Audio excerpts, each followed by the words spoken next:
Konnichiwa minasan, kembali lagi di kelas online Bahasa Jepang Naosin Training Center bersama saya, Lydia Sensei. Kali ini kita akan mempelajari bab 2 dari buku Minano Nihongo 1. Yuk kita langsung ke pembahasannya. Pada bab kali ini kita akan mempelajari 3 kata baru dalam bahasa Jepang. 3 kata ini adalah kore, sore, dan are. Nah, 3 kata ini adalah kata yang berperan sebagai kata tunjuk dalam bahasa Jepang. Lalu apa sih perbedaan dari kata kore, sore, dan are ini? Yuk kita lihat dulu gambar ini. Sekarang kita lihat pada gambar di bawah ini, kita lihat ada 2 pembicara. Pembicara 1 dan pembicara 2. Pembicara 1 ini adalah orang yang berbicara dan pembicara 2 ini adalah lawan bicaranya. Terus kita lihat ada objek berupa buku. Nah, objek ini posisinya berbeda-beda, ada yang di dekat si pembicara 1, ada yang dekat pembicara 2, dan ada yang jauh dari pembicara 1 dan pembicara 2. Untuk kata kore, itu ditujukan kepada objek yang berada di dekat si pembicara 1. Nah, untuk kata sore, itu untuk menunjukkan objek yang berada di dekat pembicara 2. Sementara untuk kata are, itu ditujukan untuk objek yang berada jauh dari pembicara 1 dan jauh dari pembicara 2. Jadi dari gambar ini kita bisa tahu ya bagaimana cara menggunakan kore, sore, dan are. Nah, sekarang kita langsung lihat contoh kalimatnya aja yuk biar makin paham. Nah, di sini kita punya 4 contoh kalimat. Kita lihat dari nomor 1. Kore wa sumaho desu. Kore wa sumaho desu. Ini adalah handphone atau smartphone. Kore wa sumaho desu. Kita pakai ini ketika kita menunjukkan objek yang ada di dekat kita. Kita bisa sambil pegang objek ini atau tunjuk objek ini di dekat kita. Kore wa sumaho desu. Lalu contoh kalimat kedua ada sore wa saifu desu. Kita misalkannya lihat ada di dekat lawan bicara kita itu ada sebuah dompet. Kita bisa bilang itu sore wa saifu desu. Itu adalah dompet. Lalu contoh kalimat ketiga ada are wa tokei desu. Kita akan menunjuk objek yang berada jauh dari kita dan juga lawan bicara kita. Are wa tokei desu. Misalkan kita melihat sebuah jam yang ada di pojokan gitu, kita tunjuk ke teman kita, kita bilang are wa tokei desu. Lalu untuk bertanya dengan menggunakan kata tunjuk ini, kita bisa menggunakan kata tanya nan desu ka? Dan sebelumnya itu kita bisa pakai partikel wa karena kata kore, sore, dan are ini bersifat menjadi subjek di dalam kalimat. Jika kita ingin bertanya tentang benda yang ada di dekat kita, kita bisa bilang kore wa nan desu ka? Ini apa? Gitu. Lalu untuk kata tunjuk itu sore wa nan desu ka? Jika kita ingin bertanya ya untuk objek yang ada di dekat teman kita, kita bisa pakai kata tanya sore wa nan desu ka? Itu apa gitu. Lalu misalkannya kita ngelihat dari jauh ada sesuatu yang kita nggak tahu itu apa, terus kita nanya sama teman kita dari jauh tuh, teman kita are wa nan desu ka? Itu apa yang ada di jauh. Nah, begitu untuk penggunaan kata kore, sore, dan are. Nah, sekarang kita akan lanjut ke pola berikutnya. Di sini ada kono, sono, dan ano. Nah, ketiga kata tersebut juga merupakan kata penunjuk. Sama seperti kata kore, sore, dan are yang kita pelajari barusan. Lalu apa sih perbedaannya? Nah, perbedaannya itu adalah kata kono, sono, dan ano ini dia langsung menunjuk bendanya, sehingga dia harus langsung menempel dengan kata bendanya. Dia tidak bisa berdiri sendiri seperti kata kore, sore, dan are. Jadi kita tidak bisa bilang dengan kono wa nani desu gitu, tidak bisa. Kono katanya itu harus diikuti langsung dengan bendanya. Misalkannya kita pakai contoh buku hong. Berarti konohong, sonohong, anohong. Nah, kita lihat di gambar ini itu masih sama ya. Untuk yang di dekat pembicara 1 dia menggunakan konohong pakai ko, dan untuk yang dekat dengan pembicara 2 atau lawan bicaranya itu pakai sonohong, dan yang jauh dari keduanya itu kita pakainya anohong. Nah, sini kita langsung lihat ke contoh kalimatnya. Nah, contoh kalimatnya di sini ada 3 kalimat. Kita lihat yang nomor 1, kono shukudai wa watashi no desu. PR ini punyaku, PR ini punya saya gitu kan. Kita bedah dulu strukturnya. Kita lihat di sini kono shukudai. Kata kono harus langsung diikuti kata bendanya. Jadi di sini kata tunjuknya itu adalah kono dan benda yang ditunjuk adalah shukudai karena dia yang langsung diikuti di kata kononya. Kono shukudai atau PR ini itu merupakan subjeknya sehingga itu langsung diikuti dengan partikel wa. Lalu kita lihat di sini watashi no desu. Di sini kita perhatikan di bagian watashi no desu ini, jika kata bendanya adalah orang atau seseorang, kemudian diikuti dengan no desu gitu, partikel no ini, maka ini menyatakan bahwa benda yang ditunjuk itu adalah kepemilikan orang tersebut, orang yang diikuti partikel no tadi ya. Nah, di contoh kalimat ini watashi no desu berarti punyaku. Nah, kita lihat contoh keduanya.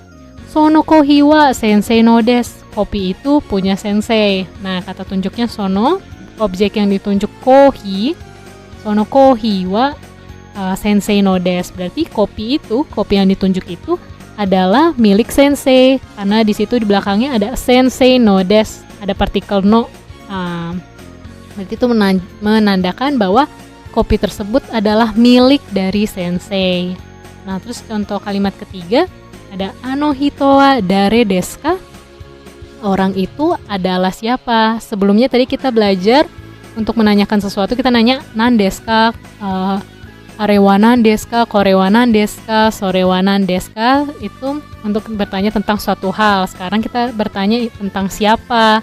Misalnya kita ngelihat dari jauh ada orang, kita nanya ke teman kita, ano hito wa dare desu ka? Orang itu siapa? Ini pakai kata tunjuk ano, berarti jauh dari antara pembicara 1 dan pembicara 2. Nah, sekarang kita lanjut ke pola berikutnya. Di sini ada nani-nani so desu dan nani-nani soja arimaseng. Nah, kedua kata ini digunakan untuk menjawab sebuah kalimat tanya yang memiliki predikat kata benda. Untuk jawaban positif, kita bilangnya hai so desu, dan untuk jawaban negatif iye soja arimaseng. Perhatikan intonasinya ya. Hai so desu atau iya betul. Kalau untuk iye soja arimaseng bukan gitu. Bukan begitu. Kita langsung lihat contoh kalimatnya. Contoh kalimatnya di sini ada dua tanya jawab. Kalimat yang pertama, sore wa kohi desu ka? Apakah itu kopi gitu. Lalu di sini direspon dengan positif, dengan jawaban positif. Hai so desu, iya atau iya ini kopi gitu. Lalu untuk respon negatifnya adalah iye soja arimaseng, bukan atau bukan, ini bukan kopi gitu. Kita bedah lagi kalimatnya. Sore wa kohi desu ka? Nah, ini pertanyaan, ini polanya yang kita pelajari di awal tadi ya, yang sore wa kohi desu ka? Kita jawab di sini hai so desu gitu. Untuk jawaban positifnya hai so desu. Dan untuk negatifnya iye soja arimaseng. Nah, selain soja arimaseng ada juga penggunaan kata lain untuk menyatakan bukan atau menyatakan respon negatif untuk pertanyaan seperti itu tadi, yaitu adalah dengan kata chigaimasu. Nah, ini kita lihat di kalimat kedua. Kore wa borupen desu ka? Apakah ini pulpen? Untuk jawaban positifnya hai so desu gitu. Iya, betul atau iya betul ini pulpen. Dan di sini kita bisa ganti iye soja arimasengnya menjadi iye chigaimasu. Itu artinya sama-sama bukan. Jadi kita ada dua tadi ya untuk menjawab dengan bukan. Ada iye soja arimaseng dan iye chigaimasu. Ya, gitu. Nah, sekarang kita lanjut ke pola kalimat berikutnya. Di sini kita lihat ada nani-nani ka, nani-nani ka. Nah, pola kalimat tanya ini digunakan untuk menanyakan tentang dua pilihan atau lebih kepada lawan bicaranya. untuk menjawab pertanyaan ini kita tidak bisa menggunakan kata hai, so des atau iye, so ja arimasen seperti yang sebelumnya. Nah, untuk menjawabnya itu kita kan ada 2 pilihan atau lebih, itu kita menjawabnya langsung pilihannya gitu. Jadi kita tidak bisa bilang hai, so des atau iye, so ja arimasen. Langsung kita lihat aja contoh kalimatnya. Ini di sini ada 2 kalimat. Kalimat pertamanya adalah sore wa shinbun desu ka, zashi desu ka? Apakah itu koran atau majalah? Nah, lumayan panjang ya kalimatnya. Sekarang kita bedah dulu strukturnya. Sore wa, nah itu subjeknya ya. Kata tunjuk yang dipakai adalah sore, yaitu berarti nunjuk ke dekat pembicaranya. Sore wa shinbun desu ka, zashi desu ka? Lalu ada shinbun desu ka, zashi desu ka? Nah, kata benda di sini itu kita menanyakan pilihan tersebut. Kata benda di sini adalah pilihan ya. Berarti pilihannya ada 2. Kalau tidak shinbun, zashi.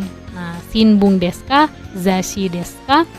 Nah, kemudian di sini jawabannya adalah shinbun desu. Itu artinya ini koran gitu, atau bilangnya koran gitu. Nah, di sini kita tidak bisa kan jawab dengan hai, so des gitu. Karena pertanyaan apakah ini koran atau majalah? Kita tidak bisa jawab dengan iya, betul atau bukan, salah. Nah, berikutnya kita lihat lagi contoh kedua. Itu ada arewa neko desu ka, inu desu ka? Apakah itu anjing atau kucing? Nah, ini are ya, berarti tunjuknya jauh. Misalnya kita lagi jalan sama teman kita, terus kita ngelihat dari jauh tuh ada hewan kayak kucing tapi mirip anjing juga. Kita nanya, arewa neko desu ka, inu desu ka? Apakah itu kucing atau anjing? Nah, di sini jawabnya neko desu, kucing. Atau itu kucing. Nah, dari sini pertanyaan pola kalimat ini bisa muncul karena adanya kemiripan 2 benda atau 2 objek dari sudut pandang pembicara, dari sudut pandang penanyanya ini kan. Jadi kenapa dia tanya sore wa zashi desu ka, shinbun desu ka? Itu karena dia melihatnya itu kayak koran deh, tapi kayak majalah gitu. Makanya dia bertanya seperti itu. Nah, kita lanjut lagi. Untuk pola berikutnya di sini ada kata benda 1 ditambah partikel no diikuti dengan kata benda 2. Nah, seperti yang kita pelajari di bab 1, untuk menghubungkan 2 kata benda kita bisa menggunakan partikel no. Jadi partikel no ini seperti penghubung. Nah, partikel no ini diletakkan di antara 2 kata benda sehingga memberikan sifat menerangkan dan diterangkan. Nah, pada kedua kata tersebut tuh berubah sifatnya menjadi terangkan dan menerangkan.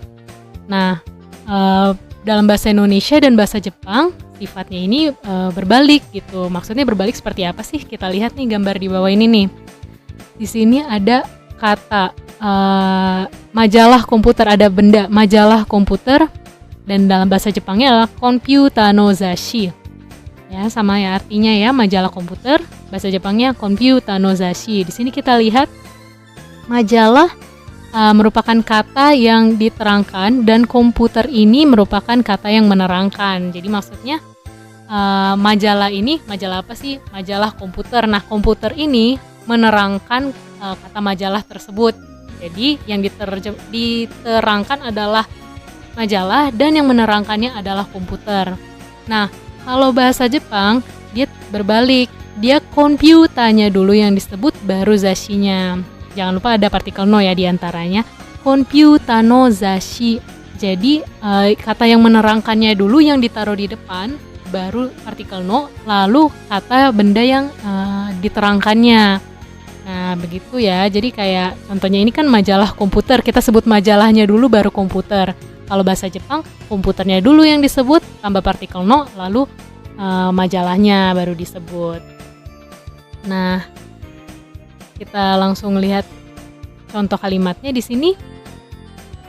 Di sini ada 3 kalimat. Kalimat ketiga itu tanya jawab.